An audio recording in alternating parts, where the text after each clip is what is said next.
আজকে ছিল রথ, তোমরা তো দেখেই নিয়েছো, রথের ভিডিওটা আমি পোস্ট করে দিয়েছি। তাই জন্যে রথের দিনই আমি রথের পুজো দেওয়ার পরেই আমি বিপত্তারিণী পুজো যেহেতু কালকে, তাই জন্য আমি সব সুতোগুলো আজকেই দুপুরবেলাতেই বানিয়ে রাখবো, আর রাতে দুব্বগুলো কাটবো। তোমরা দেখতেই পাচ্ছ আমি এখন দুব্বগুলো কেটে নিচ্ছি।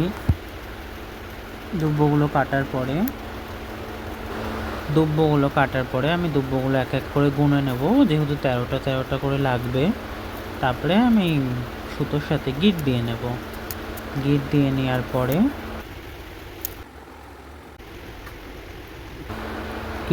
নেওয়ার পরে আমি তারপরে রাতে শুয়ে পড়ি। তারপরে সকালে ঘুম থেকে উঠে স্নান করে দেখো ডালাটা সাজিয়ে নিয়েছি।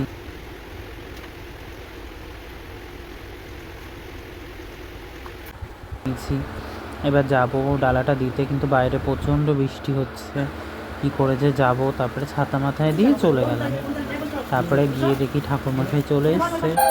এবার পুজো শুরু হয়ে গেছে, দেখতেই পাচ্ছ তোমরা। তারপরে পুষ্পাঞ্জলি হবে, আরতি হবে, দেখতে থাকো তোমরা।